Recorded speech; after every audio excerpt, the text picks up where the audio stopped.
who can't physically be with us to join in, so. Well, I like our nice little group, but I'd like to be a little bigger than this. Absolutely. Well, you know, people get out of the habit of doing something, and plus some people just may not be comfortable in that group coming back yet, Sure, so. sure. Well, I really missed it. And Oh, I me missed too. Tuesday morning, and I don't know when we were last here. I'm gonna say it had to be March sometime. It was a while. It was a while. It's been a long time. Absolutely. Absolutely. Yeah, it should be, I think our first Sunday we weren't in church was March 22nd, I Yeah. think. Yeah. Yeah. Everybody has their own opinions, as they should. Of course. And they're valid in all ways. I got a little disturbed when things were determined to be essential and non-essential. And I said to John, honey, I think everybody is essential. I think every job is essential if it puts food on your table and you feed your family. I just don't see anybody as being, any job as being able to be called non-essential. Oh, I guess I'm absolutely. looking at it wrong. No, I don't think you are. In fact, our dean gave a wonderful presentation at the, Mission District Assembly, and it was wonderful. It was compassionate. I mean, he is a chaplain of a police force in Atlantic City. He has total sympathy with what, people in positions of authority and responsibility had to go through during this COVID crisis, but he made the same point. He said that whenever you say essential versus non-essential, you're introducing a value judgment into the process. He said the proper distinction should have been safe or unsafe. Yeah, I think so. Yeah, Because that way. terminology might have been. Well, but not different terminology. It was more than terminology. Yeah. I don't like the idea of the government deciding, Yeah. what things are important to our lives. That's always been the American people have always reserved for ourselves the right to make that determination. Yeah. Now, to say you need to be safe, that makes perfectly good sense. Yeah. So, yeah. Do you need some help with that, Layla? No, I got it. Okay. I got this down to a science now. All right, good. Well, for everybody joining us on the internet, this is our Tuesday Bible study. Sometimes it's large. We've had up to 9 people, haven't we? And comparatively large for a church our size. And sometimes it's small. But this is our just getting back into gear with it. Welcoming anyone who's on the internet. I'm going to do my best to. I don't know exactly how Facebook works, but I think if you leave a message, I should be able to see it. I don't know. People kind of wander in here, so we never start real promptly, but that gives me a chance to get everyone up to speed. We've been working our way through the Gospel of Luke. We do this very, very slowly because we take any and all questions. We don't consider any questions to be silly, and we run down a lot of rabbit trails. If a conversation opens up based on a question, we will sometimes follow that out. We've gotten through as little as half a sentence in a day. And other days we make a whole paragraph, and we're very excited about that. So we have done our Bible study here. We've been working on Luke for almost 2 years. It'll be 2 years in September. Looking forward to everyone joining in on the internet. And if you have a question, again, like I said, put it up there. I hope I'll see it. If I don't see it, then I will, hopefully, I'll check the messages later and we can use it for a future Bible study. I did find out from the government that since I'm doing public speaking, as long as I'm 6 foot away from you all, I don't need to wear my mask. But this gives me a chance to advertise that we do have masks available here at the church. And if you drive all the way to church and then realize you left your mask at home, like I've done when I go to the grocery store, don't go home. We've got extra masks. We've got 150 of these to help distribute to people if they need them. So, yes. Go ahead. I can't wait. No. I was helping update people who are joining us for the first time on the internet. Oh, cute. Only thing, I didn't cut the date out. This is a picture of, we share all kind of things here. This is a picture of kids, Jewish kids in London celebrating the holiday of Purim. So it's kind of cool. It records salvation God brought through his servant Esther. And you can read that story in the book of Esther, which is a really interesting book of the Old Testament. Here's the picture. It's been since this thing started. Oh yeah, absolutely. Now, I made sure that no one's on camera but me. Okay, so but don't be reticent to ask questions because of that, though. Okay, because I need to. I need to have questions to what do you call it, riff off of, I guess, you know. I'm going to do my best to forget the camera's there and all this stuff, because I keep getting pictures of my own face popping up here, which is really distracting.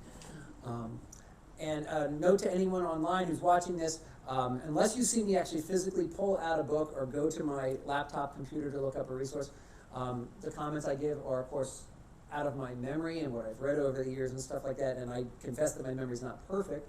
So if you catch me in an error, I like to be caught in those errors and corrected. So I invite you guys to do that from your study Bibles, and me as well. Anybody online is welcome to do the same thing. So One other thing, yeah, at my age, I just found out that in Genesis it says they took more than 2 of the clean animals and boarded, that's correct. and only 2 unclean.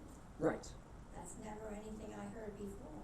Yep, it's in there. Yeah, when we teach it to little kids, we don't get into the clean animals and the unclean animals.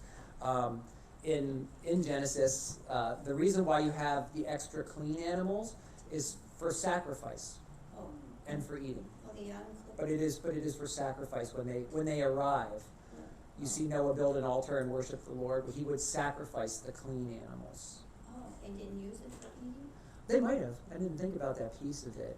But usually it's understood that those animals are for sacrifice. So, and what's interesting about that, of course, is that when you have the distinction already between clean and unclean, and there, the law of God is not given till Exodus, which is much later, which helps, what we call the kosher distinctions are there in the law and in Leviticus. So, and in the same way you see in the story of Cain and Abel, already Cain knows that there's good and there's evil, and God talks about sin crouching at the door, but the law hasn't been given yet to clearly distinguish those things. So that testifies to the fact that because we're made in God's image, we have an innate sense of these things, even though they're not going to be fully articulated and fully formed until the law is given and God speaks.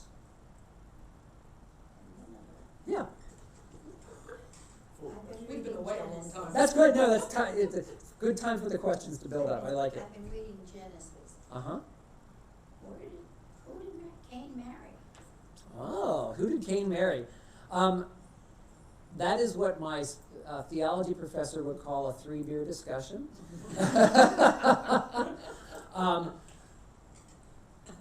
It goes to, there's a couple things. The most likely answer is his sister. We know Adam and Eve have lots of children that aren't listed. The Bible is not exhaustive in its genealogies. It recounts the important ones for the progression of the story. But when you have people living hundreds of years, we're just told they have lots of other children, kind of thing. And so you get the names that are important for the next generation, like Tubal-Cain, when you see him doing his boasting and things like that in Genesis. We're told he has 2 wives and lots of kids, but we're not given the names of all the kids, only the ones that are significant for the story to progress from generation to generation. So that's the most likely answer, is his sister. I've got another. Okay. In Genesis it said, I forget.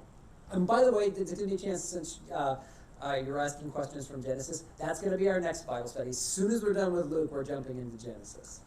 Next year then. Yeah, next year, right. And maybe by Christmas time. Actually, the funny thing is that I expect the last part of the Gospel of Luke to go much faster than the first part, because the parables require a lot more unpacking than the story of Jesus' crucifixion, and resurrection. So, yeah, go ahead, though. When Abraham had the 2 sons, and he sent his servant girl away because Sarah wanted him to. I think God told him he would be a wild man? Yes. And he belongs to what nation over in? His name is Ishmael. That's Hagar's son, Ishmael. And yes, the prediction is he will be a wild man, meaning that probably wild in temper, which we definitely see later in the story. You know, not without reason, he tries to kill his half-brother. But also a wild man, meaning that he's most comfortable out in the wild. Oh. And we see that also in the story, that he is a hunter.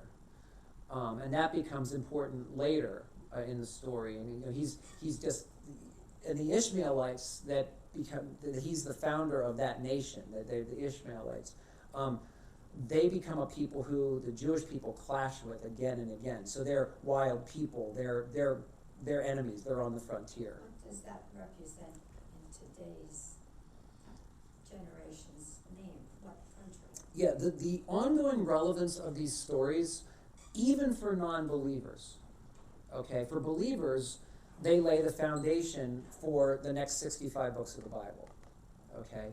But for non-believers, the ongoing relevance of it is that these family lineages that are laid out here continue to have relevance for geopolitics today. Obviously, Jewish people trace their ancestry back through Abraham,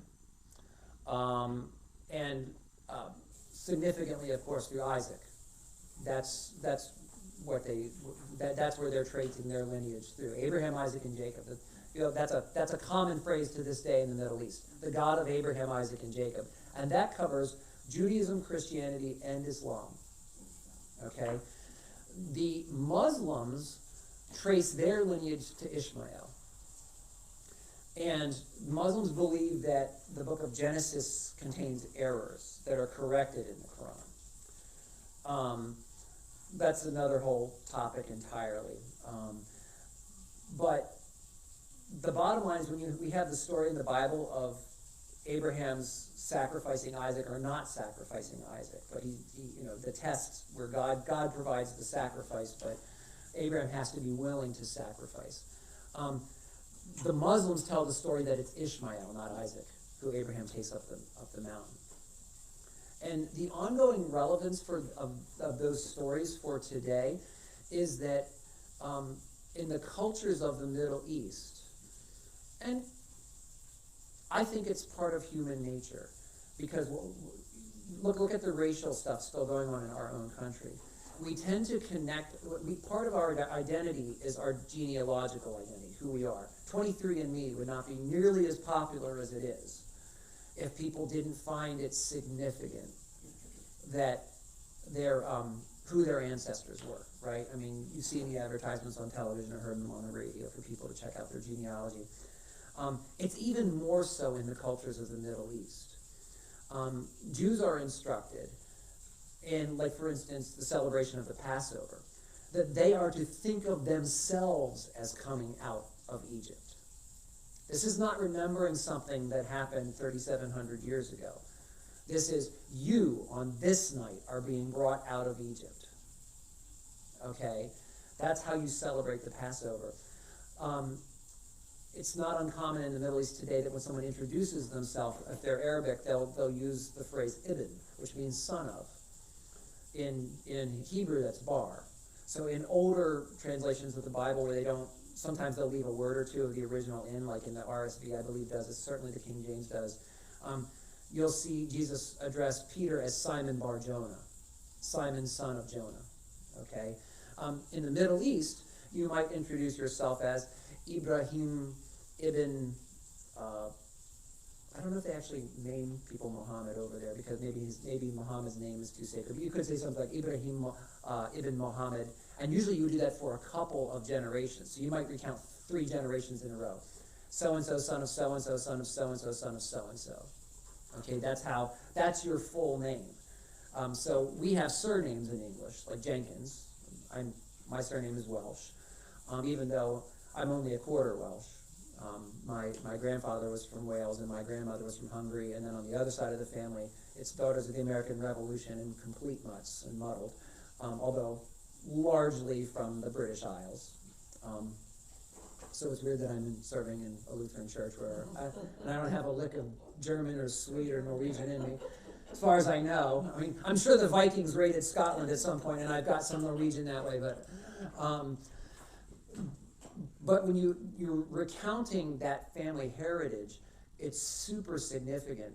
So that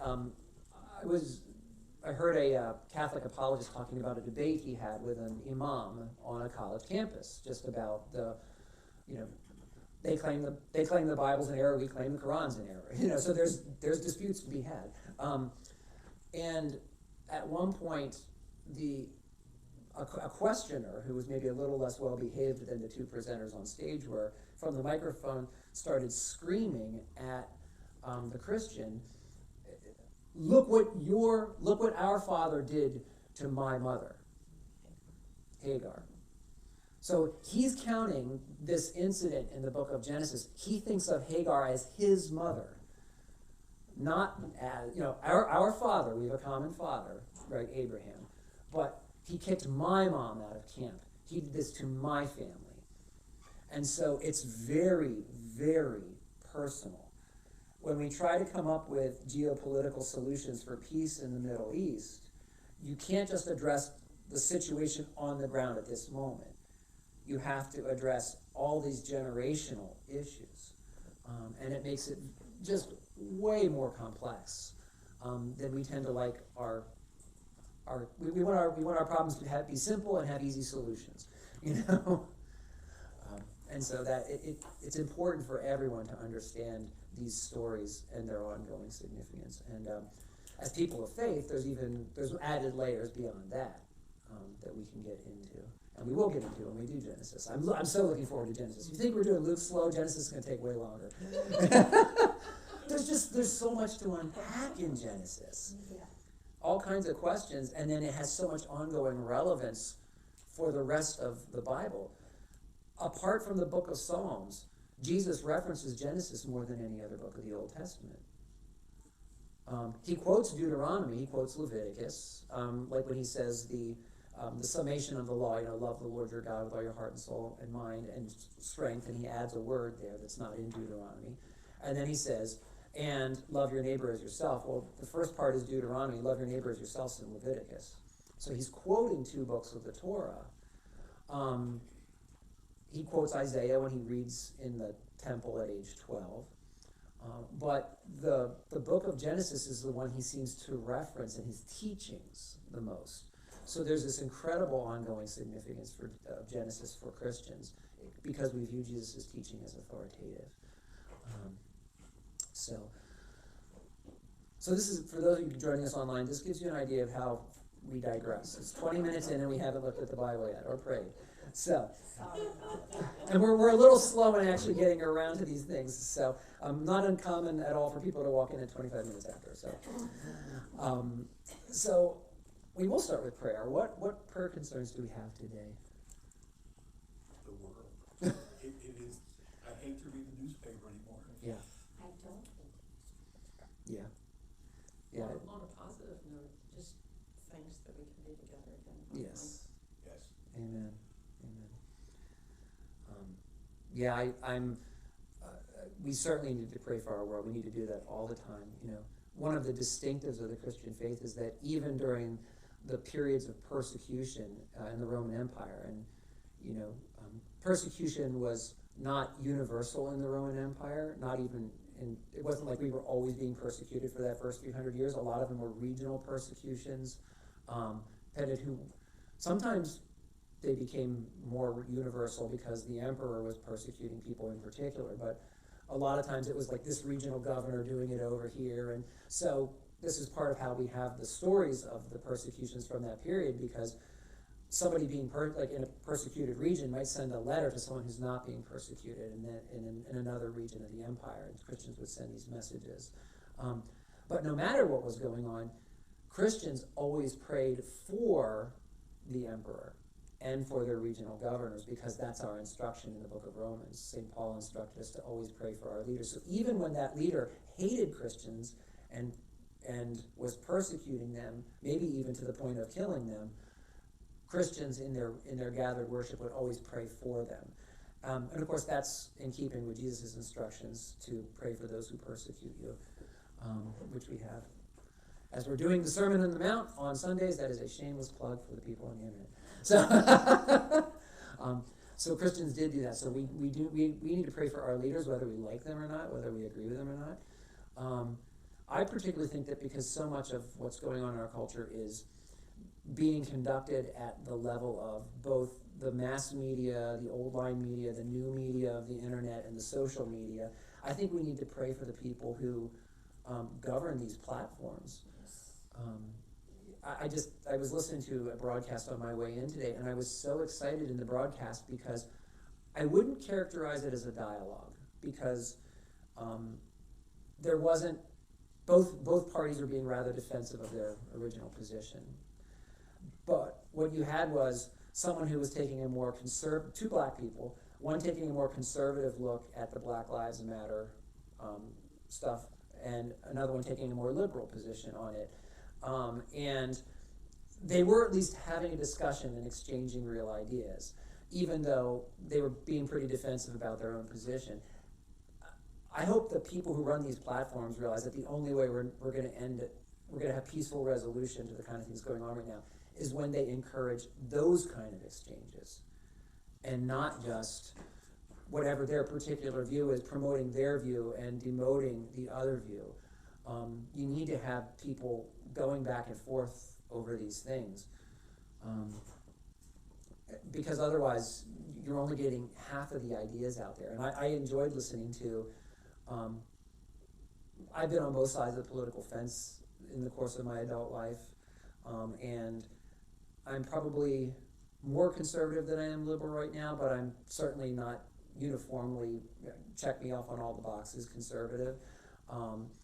And I appreciated some of the points that this liberal professor was bringing up, because I thought, well, I hadn't thought of that, I hadn't heard of that study, I need to read that, and so until we get some of that going on, we're not going to be able to resolve things. So I want to pray for the people who are facilitating and or not facilitating the conversations our culture needs to have right now, along with our leaders who are elected to positions of We responsibility. seem to have lost the ability to get together and discuss. Yeah, We get together by protesting and rioting. right.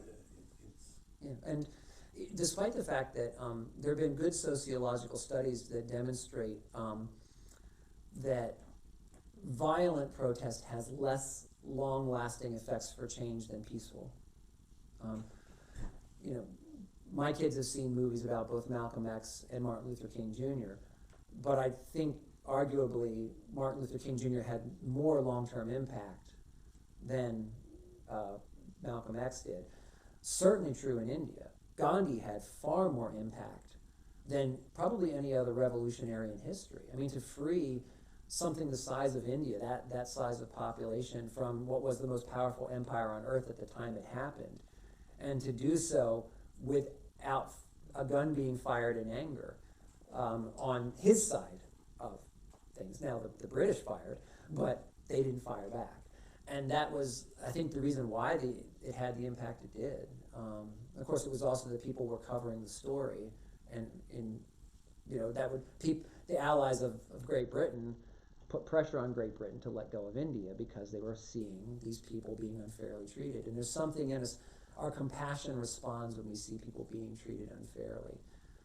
But when you see somebody, picking up rocks and throwing them and stuff like that, the anger, in fact, we're going to talk about this because we're at that point in the Sermon on the Mount on Sunday. Our response to anger is anger. And it escalates the situation. And probably why Jesus started with that when he starts going into the antitheses in the Sermon on the Mount, saying, "You've heard it said this, but I say that." When he does that, I believe he starts with anger because he wants to start with the most problematic piece of our natural human responses to a situation.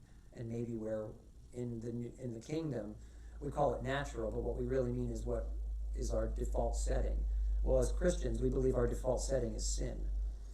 So that anger isn't necessary. I mean, there's appropriate anger, but most of our anger is wildly out of proportion to the stimulus. And we tend to rationalize our anger. I have a right to be angry.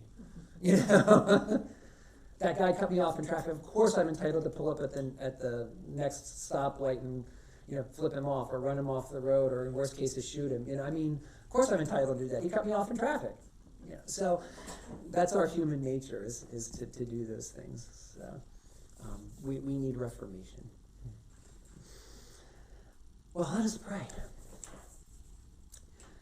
Gracious Lord, we are so thankful to be together again in our fellowship, gathered around your word, and as we reflect on what's before us, Lord, in our culture, and we have some anxiety and fear.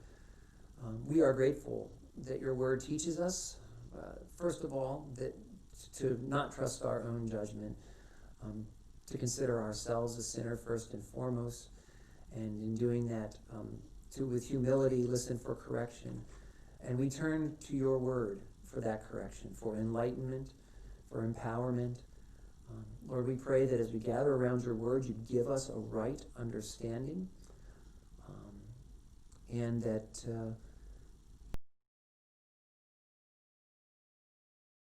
use that right understanding to bear fruit in our lives. Help us, as we heard St. James exhort us to do on Sunday, be doers of the word and not hearers only, who, when we walk away from your word, forget who we are. And we're grateful for that identity, Lord. We're grateful that you have claimed us and given yourself through your Son for us. We ask that you bless us in our time around your word. Bless our country. Bless our leaders. Bless those forms whereby we communicate with one another. Teach us your will and your way, O Lord, and help us to have the conversations that need to happen, to bring peace, to restore order in our republic, and to help us be a shining light to all people. May we lead as your claimed and redeemed people in that great effort. And this we ask in Jesus' name. Amen. There is coffee made. Never sure who's going to show up and who wants it, so I'm going to pour myself a cup while you guys gin up your questions. I gave them to you. You didn't want any more. They were good ones. But I never heard before in the teaching of Genesis that they took more of one kind of animal. Yeah. Did you? Yeah, no. But no, when they're saying clean and unclean, is clean animals that have never been bred? Is that what they're saying? I think it has to do with I thought it the was, you're not supposed to eat certain animals. But Now we're back on the clean and the unclean animals. Are clean animals never been bred, or is there something else, is there something? Well, you would certainly never eat an unclean animal. But what determines It used to be pigs. when you're unclean? If I understand Hebrew theology or Jewish theology well enough, and maybe I don't, there are different types of animals. There are all animals which share biological life. Then there are soulish animals that have souls, and they tend to resemble us in some way. We can see a nominal level of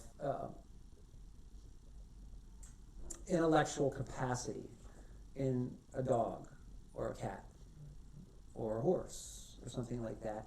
So they share some level of rationality with humans, and some of the same emotional content that we do. Lizards don't seem to have compassion or empathy, but a dog clearly does, right? So those are the soulish animals. And then humans are unique because we are animals with soul and spirit. That's in the Genesis, the story in Genesis 2, with the creation of Adam. Out of the soul, out of the dust of the earth, you have God breathing his spirit into Adam.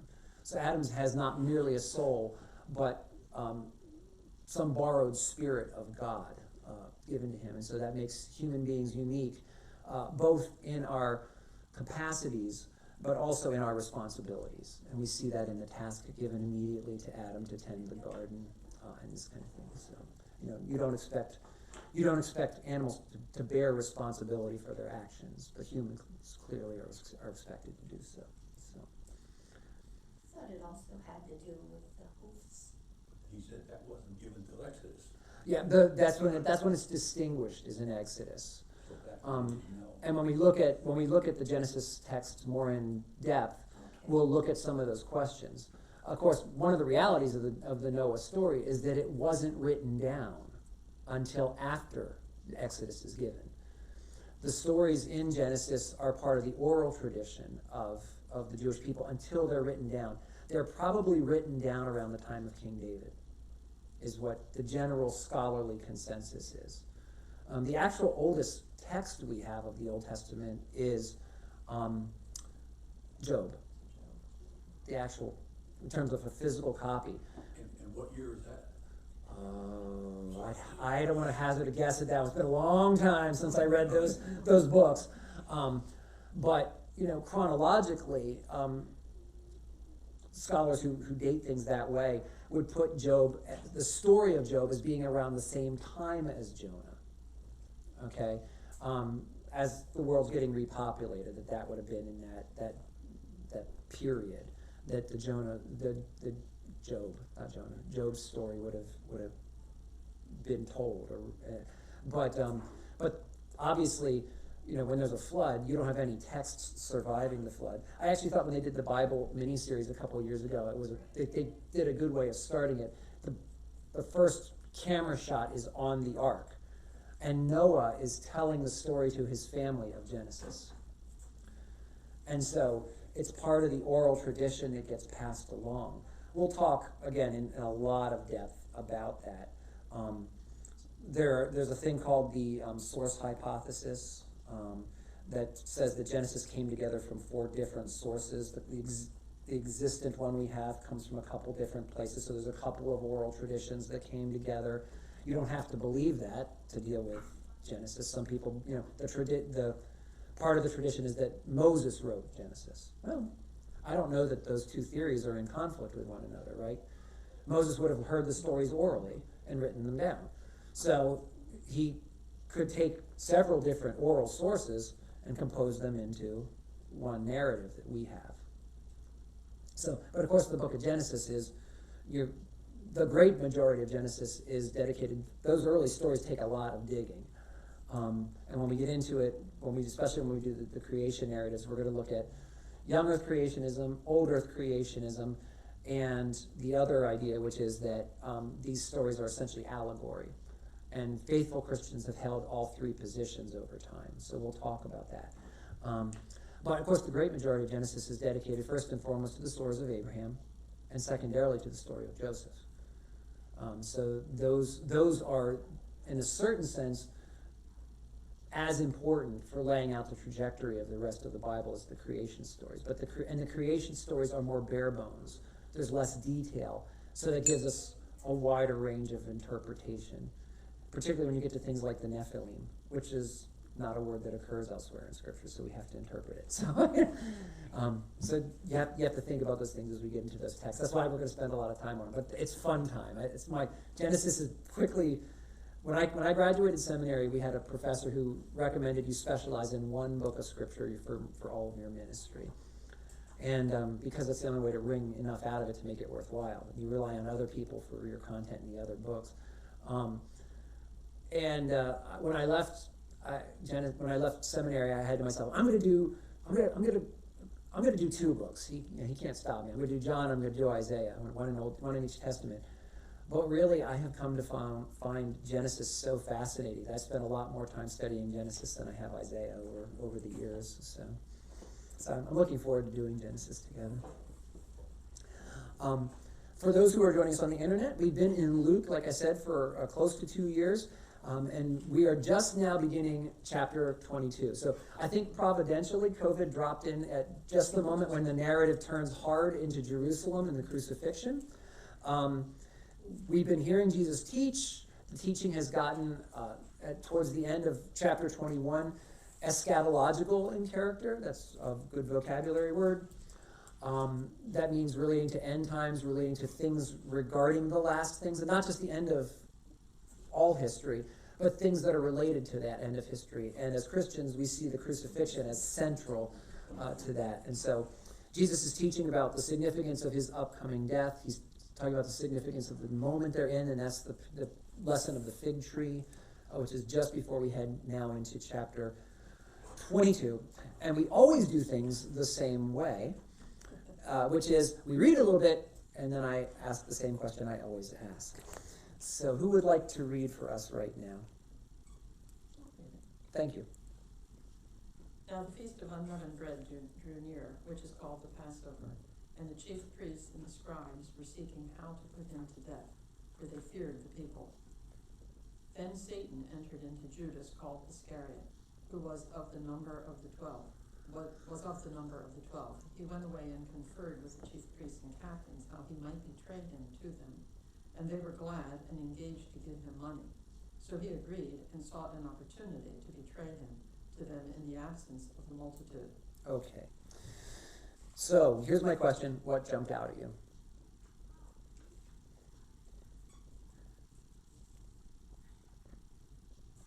And we read, for those on the internet, we read all different translations. Everybody brings whatever they have, and sometimes that starts our conversation like, well, mine said this and mine said that. So whatever jumps out is where we start. I'm gonna go back to, there's supposed to be a book of Judas, Mm-hmm. and in there Judas claims that God told him to betray Jesus. Yes. Completely different from this. Yes. That is one of what we call the Gnostic Gospels. The Gnostic Gospels, in fact, I was just reading a book about the early church. The Gnostic Gospels were rejected by the church, not just because they told a story that was different than the four Gospels, but because they were written so late. The four Gospels are already grouped together by about 150 AD in an actual text we have. And I can't remember, I remember it's a papyrus, but I can't remember which one it is. But we see the four Gospels grouped together in there. Now, 150 AD is significant because that means that there are people living who had an apostle as their pastor. Okay? John is the latest death, is the last death amongst the apostles. Conservatively, and I don't mean liberal conservative, I mean conservatively taking the earliest guess, he died in the 90s. He could have lived into the 2nd century, into the hundreds. Okay, he was quite young when Jesus was crucified. We know he died a very old man. That means that there were people alive who certainly, people like Polycarp, and I can't remember what year Polycarp was martyred, but Polycarp for sure was directly connected with the Apostle John. Essentially, one of the churches that John founded, Polycarp grew up in. People like Irenaeus were only one step removed from an apostle. So you're in pretty close proximity to what an actual apostle taught about Jesus, someone who had been one of the 12 and walked with him. All four of the Gospels are agreed that Judas was the betrayer.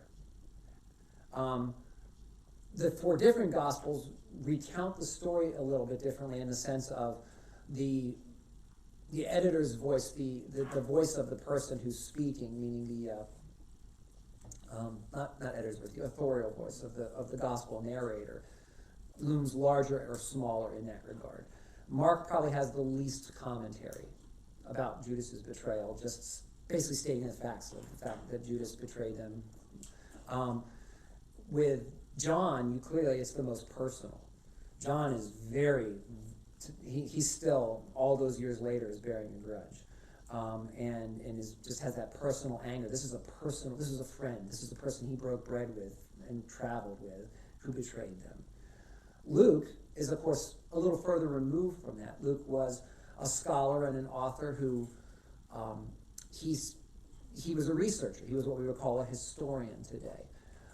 And so he didn't have a personal thing in it, but he heard all these people recount these different stories, and he was cobbling his narrative together, and he came to the conclusion that it was Satan who entered Judas, okay?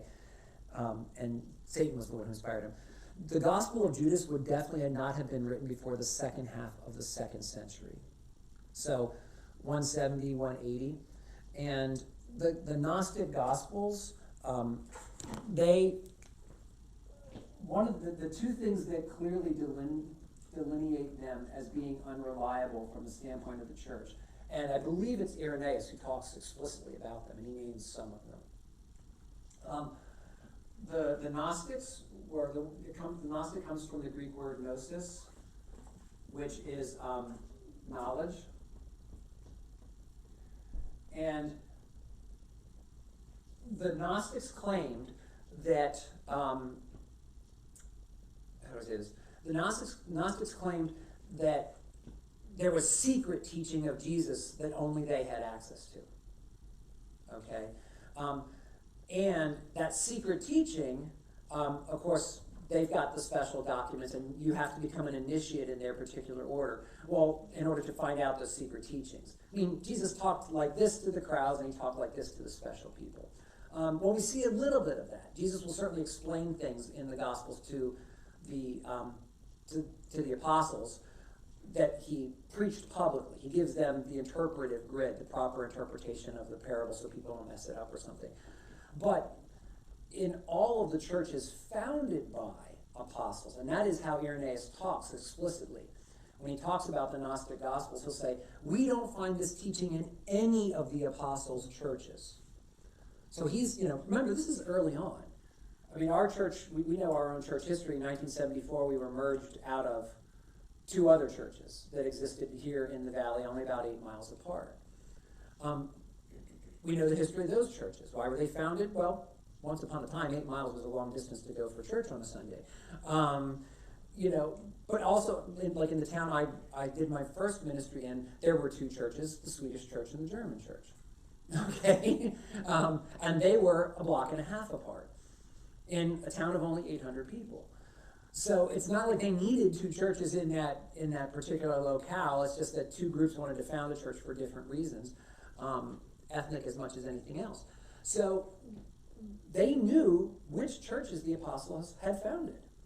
Whether it was St. Paul in Ephesus, or John in Ephesus, or Peter in Rome, or Antioch, or Jerusalem, they knew where the apostles had preached and taught, and it was within living memory.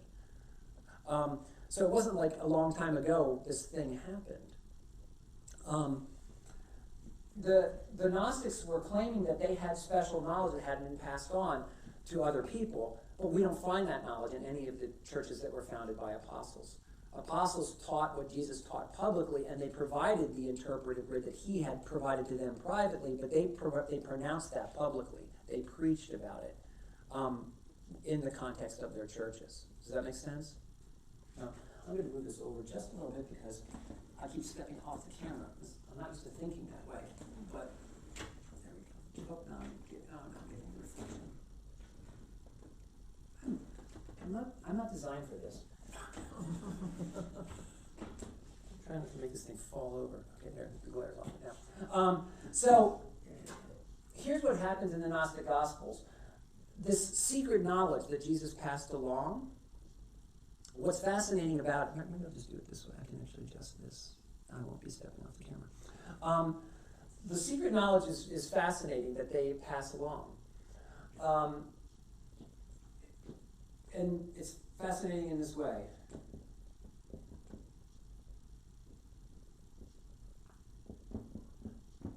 Anti-Semitic. Basically what you end up with is a Jesus who's anti-Jewish. So quite contrary to what we see in the Sermon on the Mount when Jesus says, I've come not to abolish the law and the prophets, but to fulfill them, the very text we heard in church on Sunday, in the Gnostic Gospels, we see this persistent strain of anti-Semitism. Now, that doesn't sound like the historical Jesus at all, who was a faithful Jew and worshipped in the temple along with everyone else at Passover. Okay? But it does sound like the rest of the Roman Empire. It sounds just like the Roman Empire, where Jews were looked at in horrible ways. They were these ignorant people from a backwater community on the eastern side of the empire. And, we keep them in their Jewish ghetto, okay? So nothing new under the sun. Why were they ignorant? Because they didn't see how great the Roman gods were. They kept insisting that this Yahweh didn't let them worship other gods. Everywhere else the Romans conquered, they took the local gods, added them to their own pantheon, and said, and by the way, Jupiter's in charge. Your god, Thor, gives, in Germania, Thor pays homage to Jupiter. Are you good with that? If you're not good with that, we're going to kick your butt a little bit more. When you're good with it, you'll understand your God serves our God and everything's good. So they would just build these other temples right alongside the existing temples that were there. Didn't work with Jews. And so Jews were considered ignorant because they didn't see, to use a very modern phrase, they didn't see the joys of multiculturalism. Okay? The other thing that this bears a resemblance to, that were very prominent and popular in the Roman Empire, were the mystery religions. With so many religious options on offer, and so many temples to go to, you were really left with a question: how am I special in the divine spiritual world? How do I know I'm getting what I need spiritually to live this life and do the things I want to do? And so you engaged in some religious functions as a matter of civic service. Okay, everyone went and offered a pinch of incense for the emperor. Everybody went to do this public holiday. It was a lot like the president saying, "God bless America." With some presidents, you believe they mean it, and with some presidents, you think they don't, but they all say it. Okay? The mystery religions, on the other hand, what they would do is they would say, if you want special access to the power of this God, you need to become an initiate into our order. So if you were a soldier and you wanted Mars to give you some special mojo for the upcoming battle, you became particularly devoted to Mars. And so they would initiate you into that. And there was special knowledge you only got when you were done with your initiation into it. You spent time as a postulant or a learner, and then there was a transition to where you were fully committed to this, and then you got the special knowledge that went with it, and you engaged in special religious rituals. So if you went to the Temple of Mars, there was general worship going on, and then special worship for those who were especially committed and really wanted access to Mars's power as they went forward into battle or whatever. And that was true for all the gods, Aphrodite or Athena for wisdom, that kind of thing. So that practice was already very prominent long before Christianity came on the scene. And so that sounds exactly what these Gnostics are doing in their particular sects of Christianity. So what we see there is what's called syncretism. Something we see all over the place in current American culture, and it's the blending of religious traditions. So, and that's the thing that makes it most unlike what Jesus was doing. Although Jesus would amplify the law at certain places, he wouldn't get rid of it. He wouldn't abrogate it or abolish it. And he insisted, like any good Jew, you couldn't blend it with the worship of other gods. Okay? So, the fact that they were engaged at all in syncretism, and that you could see clear influences of, Greek anti-Semitism in it, or this or that idea, and that's what we see in the gospel. The most popular one is the Gospel of Thomas. That's the one that most people have read, and it's one of the earlier of the Gnostic Gospels. But there's the Gospel of Mary Magdalene, and the Gospel of Peter, and the Gospel of Judas. We can see from the ideas that are blended in, these are ideas that no Jew would have been exposed to. So the Gospel of Judas may claim that God prompted him, and it's kind of an apologetic for Judas. It's basically like Jesus Christ Superstar in the 2nd century. Let's feel some sympathy for Judas here. But the other ideas that are promoted in that gospel aren't remotely Jewish, and they're not remotely like what we see the historical Jesus saying.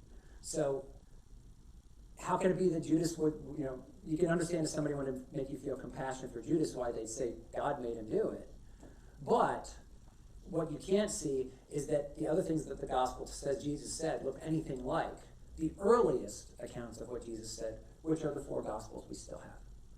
Even the most liberal Bible scholars today will say that the best Jesus evidence we have, the earliest Jesus evidence we have, is the 4 gospels that are canonical.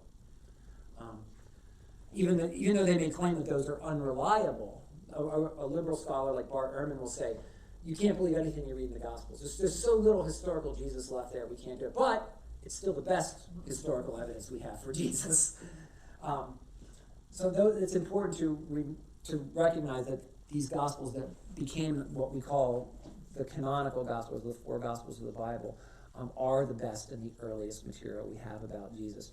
We're gonna watch a video together at some point that's gonna go into the details of that. There's a wonderful scholar who has not just one, but he's helped pull together the work of hundreds of other scholars to really help us look at how reliable is the Bible. And they did a good documentary about it about 2 years ago. So, but he's one of my favorite guys to listen to him lecture. So we're gonna look at that later.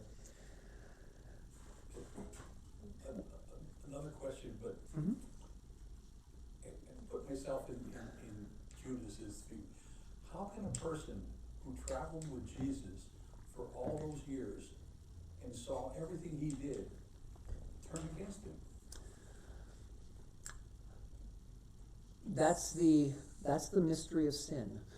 And it's the mystery of human personality, right? I mean, there's so many different motivations that motivate us. Turncoats are a normal feature of history in conflicts. What prompts Benedict Arnold? Well, in Benedict Arnold's case, we know he just had a big ego and he didn't like George Washington being over him. But what prompts, I can't remember the guy's name now, but a couple of years ago we had a big, I say a couple of years ago, like 30 years ago now, but they encountered a guy in the CIA who had been systematically undermining the CIA's work and selling its secrets back to the KGB. What prompts that? You know what I mean? He didn't have a background with the Communist Party, he didn't immigrate to the United States. What prompted his change of heart? But in that case, I just say greed.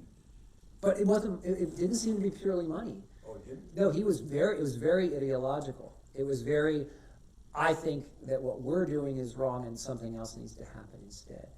Certainly, with Judas, it could be, I actually think of Tim Rice's lyrics from Jesus Christ Superstar. The opening song of the musical is Judas saying, singing out his doubts, essentially. That's the opening song of the musical.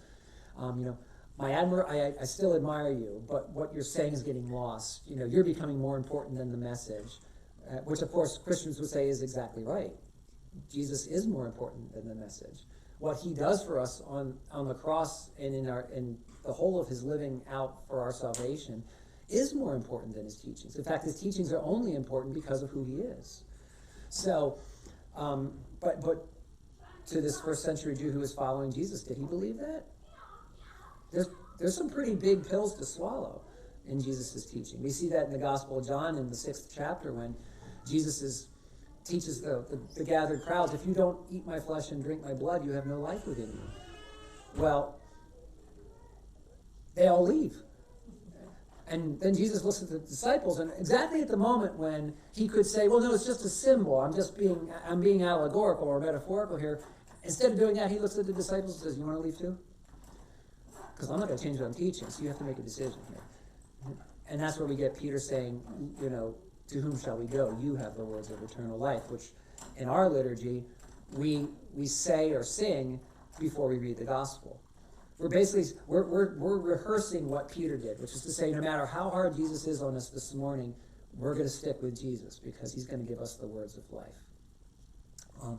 So that's just where we are because where we are, that's what we believe. Judas, for whatever reason, might have prompted. Could have been greed, right? There's 30 pieces of silver involved here. That's a substantial amount. That seems to be something the Gospels are agreed on. Most scholars will agree that Luke and John, the authors of Luke and John, didn't know each other. But you see the trade, you see the money trade in both Gospels, right? Come on through. How you guys doing? For those of you on the internet, this is a live Bible study from a live church, and we've got kids walking through. So, the reality for us is that Judas, for whatever his motivations were, did turn on Jesus. John goes to great lengths to say Judas claimed to care for the poor, but he used to steal from the treasury. That was his real motivation. So John's very explicit that it's greed. Could it be simple fear? I mean, we see that in Caiaphas, right? If we rise up, the Romans are going to stomp us again. And of course, that does happen in 70 AD. You have the destruction of the temple. So it could be motivated by fear. It could be motivated by greed. It could simply be, I don't believe what this guy's saying anymore. We certainly see contests amongst the disciples for who's going to be greatest, right? We see some of that. And Jesus teaches them that, as we're going to sing in the worship service after this, that humility is what's needed in the kingdom of God. So the greatest among you is going to be the best servant. Maybe Judas thought, heck to that. I don't want to be a servant. That's not what I signed up for. Who knows what motivates us to do what we do? And all these hundreds of years later, we're not going to be able to psychoanalyze Judas. We just have the evidence in front of us to say he did it. We can think about it. And I think the value in thinking about what might motivate somebody to turn on Jesus is for us to examine our own hearts and say, why would I turn? Do I turn daily? What's motivating me? How do I start to lean back into the power of the Spirit to overcome my sins so I don't do the same thing? So. In my notes, it says that Satan entered in. Yes, that's exactly. So that was the thing that struck me, is that Satan entered into Judas. Now, of course, the word Satan means adversary, tempter. What's the word I'm looking for here? There's the actual phrase for it. For some reason, I'm drawing a blank. Huh? To mislead. Yeah, but there's, like, Lucifer means light bearer. I remember that, but I can't remember exactly what. I should know what Satan means, and for some reason, my mind just went completely blank on it. But Satan is being used as a proper name here. Okay, this isn't just the adversary. This isn't just the tempter, or the, like we see in the book of Job. Satan is really his job is he's the tester. He's the one who's going to test Job, and he has to get God's permission to do it. But that's where he's at. He wants to prove to God that Job is really not a faithful man, and so he's going to take everything away from him. So you see that Satan has some power in people's lives. Here's where we get like this idea of almost possession. Saying he entered into Judas is very different than to say he influenced Judas or he whispered in Judas's ear. To enter into is almost like possession. So it's a very different kind of picture. Of course, in the Christian tradition, and I have a friend who's one of the top exorcists in North America, there's a wide range of demonic influence in our lives. There is this sort of invisible battle going on around us all the time, and it can range from very mild, like, light temptation, to influence to oppression, which is a step below possession, and true possession being very, very rare. But this almost, the way it's written, kind of reads like he was possessed, at least entered into enough to be severely influenced in a particular direction. But what's really fascinating to me about that is, when's the last time we saw Satan in this? When's the last time we saw Satan in the Gospel of Luke? When he tempted Jesus. Yes. Yes. So go back to the temptation story here. We're going to look at, back before the calling of the first disciples.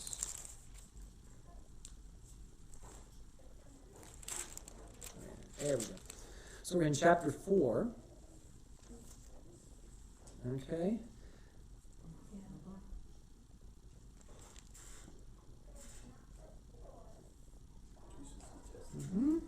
Yeah. So there's 3 tests that Satan puts him to, right? And Jesus responds properly with scriptural quotations to all of them. You can misquote scripture in the sense of, like, you can misuse it, you can misapply it. People do it all the time, but Jesus responds correctly with the right ones, so to speak, to fend it off. And his last words to Satan are, "It is said, you shall not put the Lord your God to the test." And here's the editorial comment from Luke.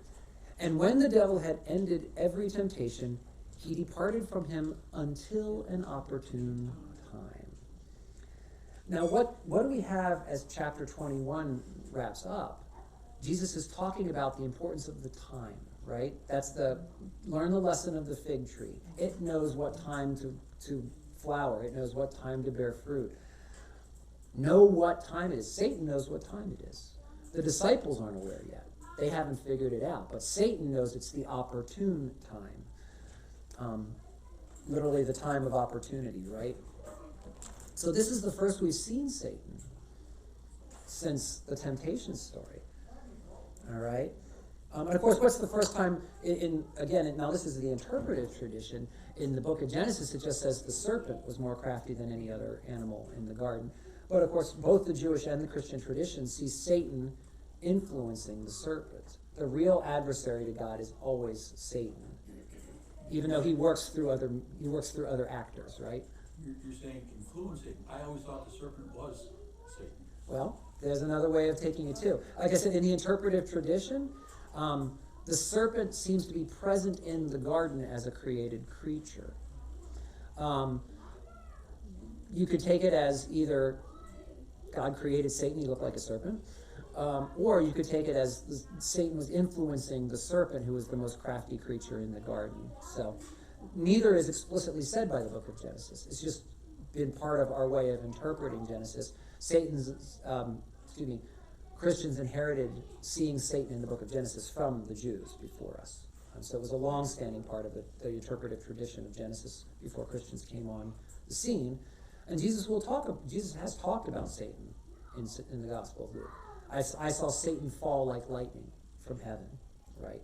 So he's talking about the casting out of Satan from heaven in a great rebellion, which is apparently sometime before time, because we don't see that story recounted in the books of Scripture until Revelation.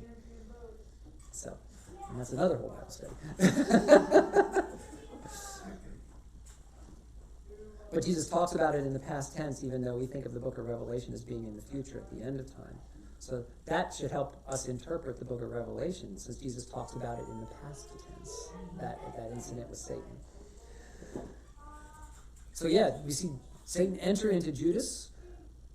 So you can see how subservient Jesus is to God, because he had the power to cast the devil out of Satan, out of Judas, didn't he? Absolutely.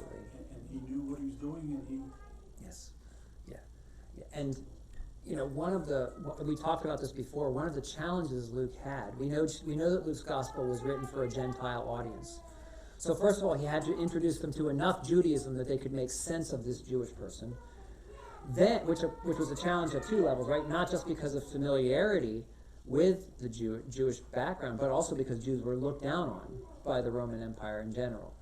So how does he show a Jewish Messiah as the hero of the story to his Gentile audience? So that's a challenge for the author of the gospel here. The other thing is, since the Roman Empire was preoccupied with glory as a cultural value, the ticker tape parade comes to us from the Roman tradition.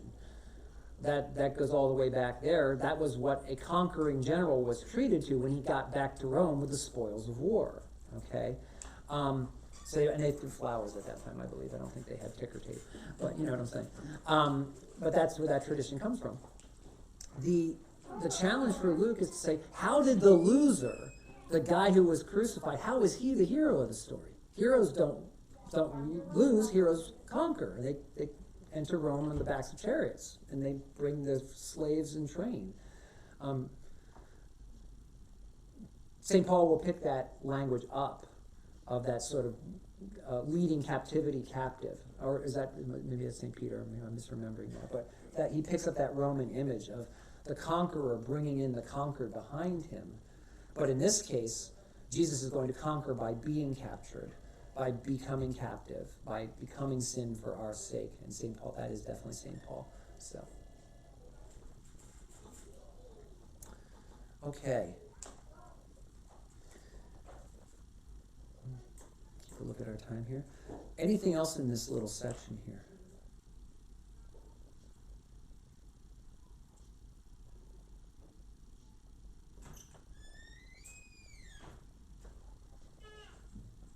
Certainly you're concerned about the multitude, because this Yes. will be in the absence of Absolutely. And of course, now we have why there's a multitude, right? That's given to us in the first paragraph there. Why are they gathering in Jerusalem? Passover, right. What is the significance of Passover for Jews? There's a couple days you gather in Jerusalem. You've got the Feast of Booths, you've got Yom Kippur, you've got, what would be the significance of Passover in particular? Nope, that's Yom Kippur. It's okay. Freedom from captivity? Yes, it's that remembrance of freedom from captivity. It's also what gives them their identity. The Passover and the Ten Commandments that are given in tandem with the Exodus, that's the first thing that happens after they finally escaped from the clutches of Pharaoh, is the first thing is they camp at Sinai and the Ten Commandments are given. These things give you Jewish identity, okay? Before that, what you have are a wandering people.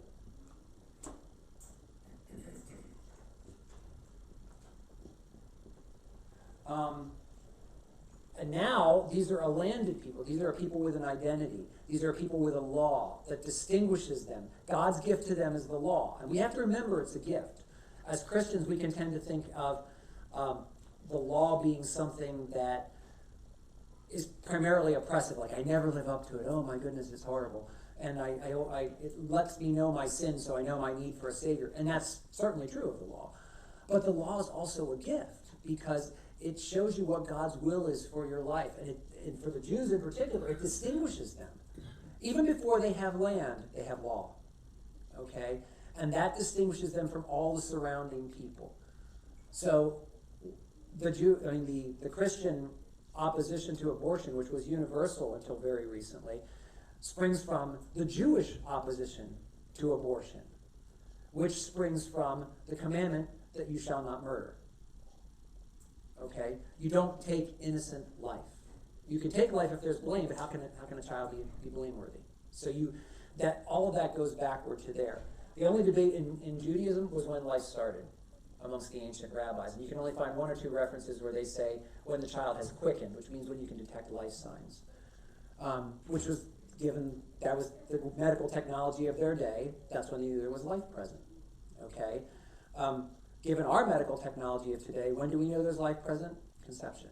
And so that's why Christians continue to be opposed to, Orthodox Christianity is opposed to abortion on principle, because it's the taking of innocent life. And we don't take our identity from the law, we take our identity from Christ. But Christ said, I came not to abolish the law, but to fulfill it. Literally to be the fulfillment of it. So Jesus is the law present to us in a person. So we still look to the law to guide us, even though we look to Jesus to save us. And of course, the Passover meal is for Jews. And this is given at the night of the Passover, when God gives the command to Moses to tell the people what to do. It's New Year's Day.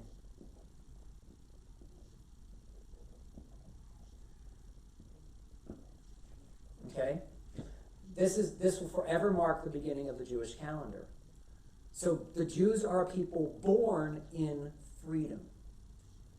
They are not the people who are enslaved. They are people born in freedom. Their identity is attached to the freedom that God gives them. Their identity is not attached to being a former slave. They remember their slavery, but they understand God as the person who sets the slaves and the captives free. And we understand God the same way. We add to that setting them free from sin through the sacrifice of Christ. So there's a continuity here. So that's why when they observe the Passover, they're actually they're actually living it. That's They're right. not just thinking about the past. Exactly. I was like, and the word is hard to translate, but as they remember, they're enacting it. So they're actually there with all the other Jews of all time. And God has commanded the angel of death to pass over their home this night, and they're being set free from slavery. That's the same way that, I can't say of all Christians now, but it's the way Christians throughout most of history looked at the Eucharist, or Holy Communion. When we are celebrating Holy Communion, it's like a moment out of time. We are there at the Last Supper with those with those original disciples who heard Jesus say, do this in remembrance of me, do this in remembrance of me. And we're also forward at the end of time in the book of Revelation at the great wedding feast of the Lamb. It's his meal. We're there as well. So we're actually shoulder to shoulder with all the other Christians throughout time. This is why Holy Communion was the most important part of the worship service, not the preaching. Preaching was important, but in the early church, when you look at the debates back and forth and the discussions and the instructions, it's all about how to celebrate Holy Communion. It's not about how to preach. The significance of no one's undermining the preaching. It's listed in like the Didache, which is the book about how to set up a church in the early church. Preaching is certainly listed, but it's almost a footnote compared to what the elaborate instructions given to how to celebrate Holy Communion. Because this is the thing that unites you across time and space with Jesus Christ and his sacrifice. The preaching teaches you the meaning of what you're participating in, but it's the participation that's important, not simply the meaning like it's an intellectual game. Like Christianity is primarily a list of ideas we have to get right, and when we got the ideas right, then we're right. You know, that notion comes a lot later. So, anything else in this little section?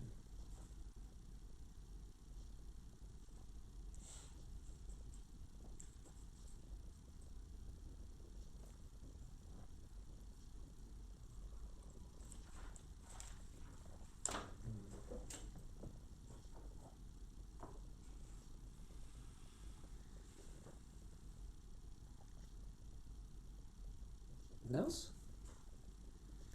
So this is the setup, right? This is as my daughter would say, this is the backstory to the crucifixion. This is the backstory to the story arc. So this is the setup for what is about to happen. Now the dominoes are going to start falling pretty quickly. Judas is looking for the opportunity. Satan has delineated that it's the opportune time. And the chief priests and how's it defined? Chief priests and officers, in my translation, they've been looking for a way to stop Jesus because of their fear of the Romans. So all the pieces are coming together. As my wife would say, it's a triple layer cake of badness. And any one of these would be bad, but now they're all stacked on top of each other. It's a perfect storm, so to speak, to make all this happen. Of course, as Christians, we look at even in the bad stuff happening and see God's providence at work. How is the defeat of his son going to be his triumph? Well, we're going to find that out. And of course, that's exactly the story that Luke is trying to demonstrate to the Gentiles. I learned from Peter Kraft, who was the head of the philosophy department at Boston College, a wonderful philosopher and a wonderful author and Christian. He's a lay theologian, but he's a wonderful theologian, better than a lot of pastors. Because of his broad reading in philosophy, and I say broad, I think he's authored over 80 books. Like, where do you find time to do that in your life? And have a life. I mean, whatever. But he said of all the categories in the ancient world, the categories that in the world into which Christianity was born, there were lots of categories of meaning and lots of concepts and ideas. And Christianity baptized most of them, saying, you were close, but not quite there.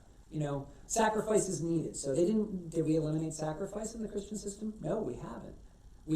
But we said God made the sacrifice for us in the person of Christ. So sacrifice was necessary. You got that part right in whether it was the Aztecs sacrificing humans or, the Romans sacrificing cattle or money or whatever. We said, yeah, sacrifice is necessary. That's part of how we get right with God. But God's going to make the sacrifice for us in the person of Jesus. So we baptized the idea of sacrifice. The one category that got eliminated from the pagan world is luck. There's no Christian concept of luck. Strictly speaking, when a Christian says to someone else, good luck, they're acting like a pagan.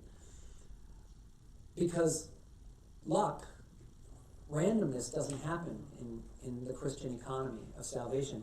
Providence happens. God, really famous passage, Romans 8:28, all things work together for good for those who love God and are called according to his purpose. Okay, Romans 8:28. That passage is what St. Paul is saying, yeah, bad stuff happens. But because God's in charge of the whole story, God can turn it to good. God permits evil. We see that in Job. He lets Satan tempt Job. But then God turns it to good in the end. And what Christians believe is that despite all the bad stuff going on in the world, and it's genuinely bad, and God's not the author of the badness, but God can take the badness and turn it good. We see that preeminently in the resurrection of Christ. That Christ's crucifixion becomes his means of destroying the power of God's enemy. In the Paschal hymn, which is sung at Easter time in the Eastern churches still, it was often sung in the Western church up to fairly recently, I believe. That hymn goes, Christ is risen from the dead, trampling down death by death.